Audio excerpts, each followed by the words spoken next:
Hello, all. Congrats on the win. Coach, my question would be for you, kind of a two-parter. First, what was your message to the team at the end of the first? Everything you can repeat, that is. And it felt like Courtney Vandersloot was all over the floor defensively, particularly in the second period. How did Courtney's defense and ability to cover all areas of the floor change the course of this game? Yeah, it was great to have Sluty back out on the court. I thought she had a really solid game to have, it's scoring 7 points, 7 assists, 0 turnovers. But we know what she can do defensively. Just her activity, she seems to be everywhere. She was getting hands on balls as well. And yeah, obviously, I don't even think she was too tired. That was my only concern there. But it was certainly great to have her back there. Yeah, we started slow. A little bit rusty, I suppose. So we had to dig deep. We had to get back to playing as hard as we can and playing in the right way. We didn't make many shots in the first half, and we got some open ones, but we just had to keep moving the ball and make sure the high percentage ones, and they started to drop when we needed them. Appreciate you taking this out for you. I have a question for anybody. First half, Atlanta shot 13 of 18 in the paint, but in the second half, just 5 of 14. We saw some more double teams. We saw some extra activity. What adjustments were you able to make in that second half to limit them around the paint? I think just knowing where they're trying to put the ball. They're trying to drive downhill. They're trying to punch it into the paint, and really putting two to any of the post ups because they were just trying to score and. Just being conscious of that, I think that in the start, we weren't as disruptive as we wanted to be, and we were able to turn that around in the second and then for the rest of the game.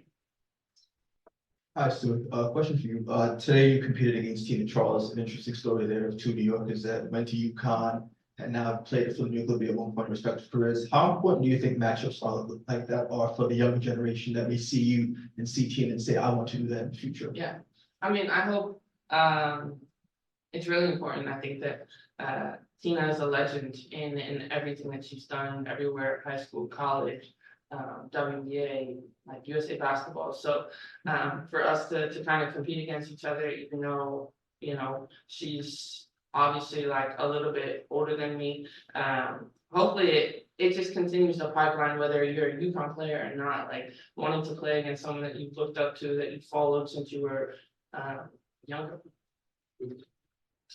Hey Sandy, my question is just about JJ. Obviously defense, guarding the paint, all there, but just over, shot attempts and points. You think, as it was in the cup, was just that game flow or what they were doing? Kind of your take on that.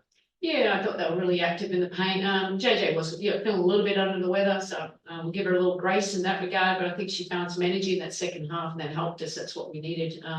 Really big body there and being active and the rebounding. And sometimes players, it's more like, okay, things are not going well for me. I'm not scoring, but there's more than scoring. And I think JJ helped us be successful by setting screens and the rolling. She made a big three for us there too, but playing in the right way. That's always critical. It's not about how many shots they take for me. It's as long as we're playing in the right way, we've got enough depth to cover everything.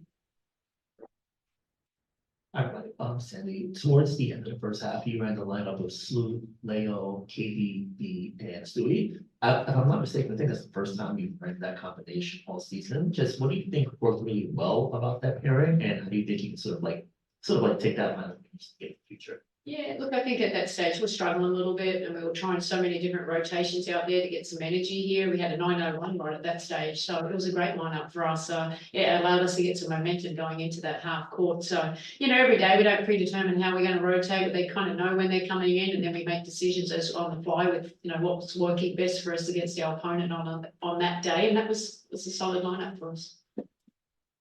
My question is for Breanna. You had a pretty good game today. Just what did you see out there that you could exploit? Just being aggressive, knowing that for the majority of the game I had like two centers guarding me, so attacking them off the perimeter, anything I could get in transition because that's where they're not kind of clogging up the paint, things like that. But yeah, being aggressive, knowing that some of our teammates were a little bit under the weather and making sure that no matter what, it's not an excuse for us, and we continue to get this win and defend home court. Sure. This is for both of the players. I'm curious how both of you were able to use your voice and your leadership ability on this team to help the group to be able to refocus and in the latter three quarters, hold the dream to less than 20 points after that first quarter? The two of you there.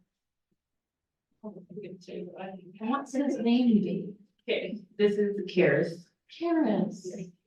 He doesn't want to speak. I think just, while we're out there, we were able to see kind of what was going on and things that we needed to pick up on, and just making sure that we were vocalizing that, so that way we could, do the things that we needed to do. And Stewie for you as well. Like not overreacting. Atlanta has, played a game, what's today, Saturday, they played a game Thursday, like they're in a better game rhythm than us.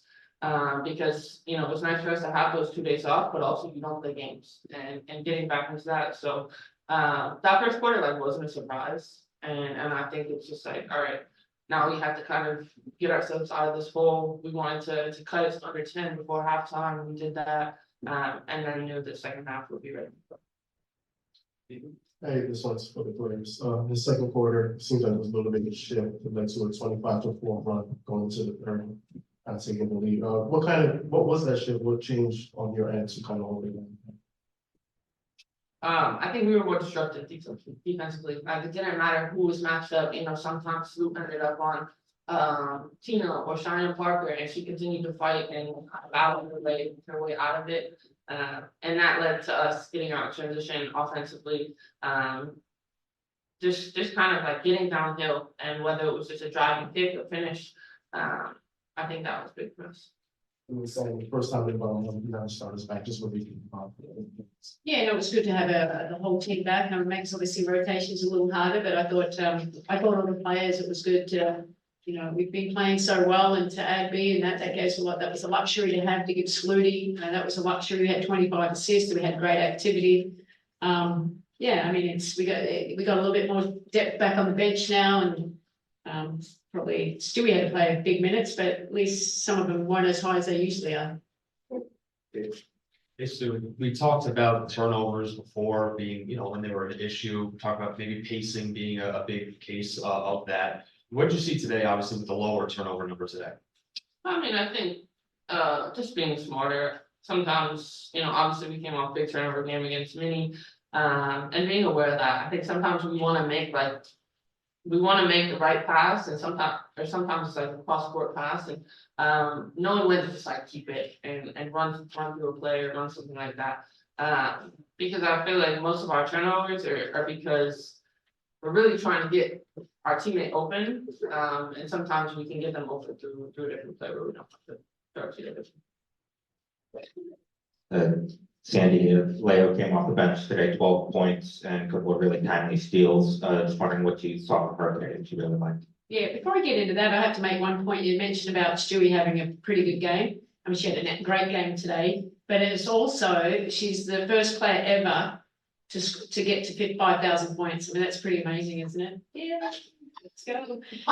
Champion here. So, I mean, I just want to make sure you guys all knew that in case you didn't. But yeah, that's first. that's first. the fastest. I meant the fastest. Jeez. Should I say the first? Not the first. Diana's made about, how many points she got? A lot. I've got a few more years to catch up to her. But yeah, no, that was pretty impressive. But getting back to Leo, I mean, she was solid. That's why she was on the floor at the end of the game. Her size, her versatility, and she got those critical steals for us. She didn't just make shots, she created shots. I know she got a great shot in the corner for us, which was massive for us. She continues to grow, and it's fun. This is still a young player, still getting used to the chemistry of these players and playing alongside them, but I love the confidence and the toughness that she brings to us. Finish with Bridget. Well, Sandy, you read my mind because I was going to ask Stewie about that. So. Okay, well, good job. You can ask her now, so I can know if you guys go. She was the fastest. The fastest. Correct. Yes. Stewie, how does that feel? You passed that minutes, Ross, you didn't get here. What does that feel like? No, you can't. I mean, I think it's a cool honor for sure. Obviously, when you're able to kind of pass someone like Dee, who's really paving the way with scoring and all of that, it's an incredible honor and also something that I'll definitely text her about. But all in all, like I wouldn't be able to be here and do all the things without my teammates and really appreciate them continually setting me up to get to this point. But we're trying to do more than just like get accolades. Thanks, everyone. Thank you. Bye.